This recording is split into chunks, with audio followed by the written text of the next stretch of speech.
Chapter 18. But someone was booming again. Mayella Violet Ewell. A young girl walked to the witness stand. As she raised her hand and swore that the evidence she gave would be the truth, the whole truth, and nothing but the truth, so help her God, she seemed somehow fragile-looking, but when she sat facing us in the witness chair, she became what she was, a thick-bodied girl accustomed to strenuous labor. In Macomb County, it was easy to tell when someone bathed regularly, as opposed to yearly libations. Mr. Ewell had a scalded look, as if an overnight soaking had deprived him of protective layers of dirt. His skin appeared to be sensitive to the elements. Mayella looked as if she tried to keep herself clean, and I was reminded of the row of red geraniums in the Ewell yard. Mr. Gilmer asked Mayella to tell the jury in her own words what happened on the evening of November 21st of last year. Just in her own words, please. Mayella sat silently. "Where were you at dusk on that evening?" began Mr. Gilmer patiently. "On the porch." "Which porch?" "Ain't but one porch, the front porch." "What were you doing on the porch?" "Nothing." Judge Taylor said, "Just tell us what happened. You can do that, can't you?" Mayella stared at him and burst into tears. She covered her mouth with her hands and sobbed. Judge Taylor let her cry for a while, then he said, "That's enough now. Don't be afraid of anybody here as long as you tell the truth. All this is strange to you, I know, but you've nothing to be ashamed of and nothing to fear. What are you scared of?" Mayella said something between her hands. "What was that?" asked the judge. "Him," she sobbed, pointing at Atticus. "Mr. Finch?" She nodded vigorously, saying, "Don't want him doing me like he done Papa, trying to make him out left-handed."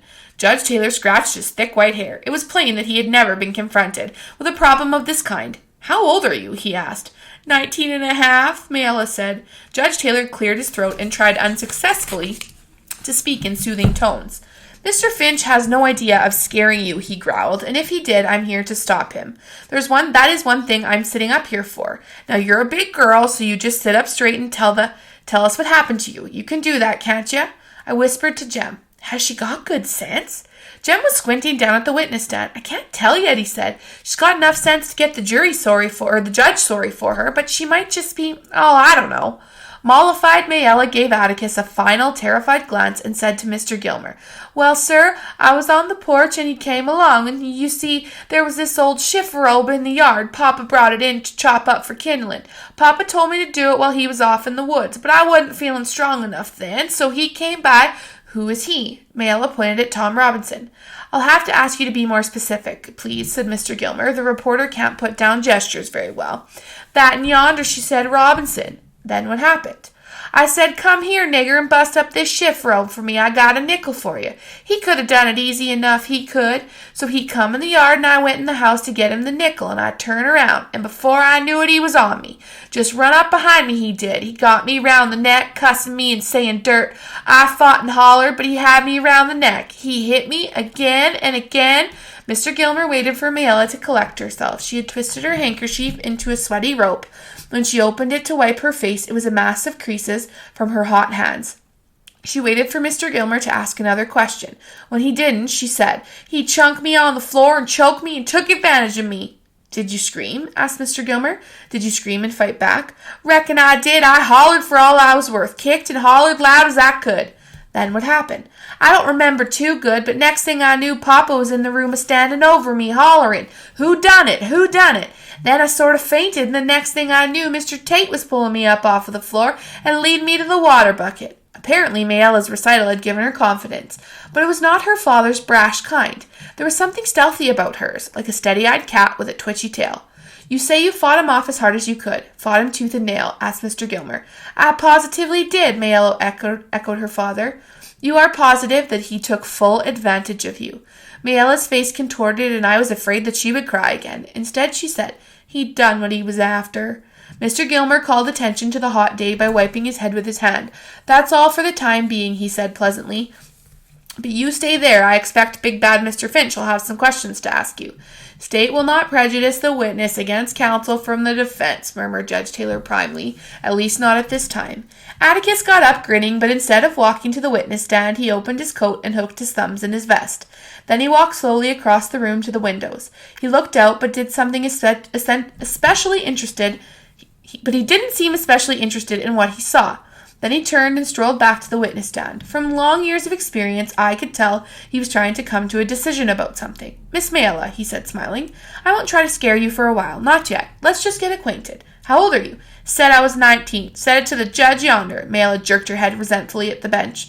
So you did, ma'am. You'll have to bear with me, Miss Mayella. I'm getting along and can't remember as well as I used to. I might ask you things you've already said before, but you'll give me an answer, won't you? Good. I could see nothing in Mayella's expression to justify Atticus's assumption that he had secured her wholehearted cooperation. She was looking at him furiously. Won't answer a word you say long as you keep on mocking me, she said. Ma'am? Asked Atticus, startled. Long as you keep on making fun of me. Judge Taylor said, Mr. Finch is not making fun of you. What's the matter with you? Mayella looked from under lowered eyelids at Atticus, but she said to the judge, Long as he keep on calling me ma'am and saying Miss Mayella, I don't have to take his sass. I ain't called upon to take it. Atticus resumed his stroll to the windows and let Judge Taylor handle this one. Judge Taylor was not the kind of figure that ever evoked pity, but I did feel a pang for him as he tried to explain. That's just Mr. Finch's way, he told Mayella. We've done business in this court for years and years, and Mr. Finch is always courteous to everybody. He's not trying to mock you. He's trying to be polite. That's just his way. The judge leaned back. Atticus, let's get on with these proceedings and let the record show that the witness has not been sassed, her views to the contrary. I wondered if anybody had ever called her ma'am or Miss Mayella in her life. Probably not, as she took offense to routine courtesy. What on earth was her life like? I soon found out. You say you're 19, Atticus resumed. How many sisters and brothers have you? He walked from the windows back to the stand. 7, she said, and I wondered if they were all like the specimen I'd seen the first day I started to school. You're the eldest, the oldest? Yes. How long has your mother been dead? Don't know. Long time. Did you ever go to school? Reading right good as Papa yonder. Mayella sounded like Mr. Jingle in a book I'd been reading. How long did you go to school? 2 year, 3 year, dunno. Slowly but surely I began to see the pattern of Atticus's questions, from questions that Mr. Gilmer did not deem sufficiently irrelevant or immaterial to object to. Atticus was quietly building up for the jury a picture of the Ewells' home life. The jury learned the following things. Their relief check was far from enough to feed the family, and there was strong suspicion that Papa drank it up anyway. He sometimes went off in the swamp for days and came home sick. The weather was seldom cold enough to require shoes, but when it was, you can make dandy ones from strips of old tires. The family hauled its water in buckets from a spring that ran out one end of the dump. They kept the surrounding area clear of trash, and it was everybody for himself as far as keeping clean went. If you wanted to wash, you hauled your own water. The younger children had perpetual colds and suffered from chronic ground itch. There was a lady who came around sometimes and asked Mayella why she didn't stay in school. She wrote down the answer. With 2 members of the family reading and writing, there was no need for the rest of them to learn. Papa needed them at home.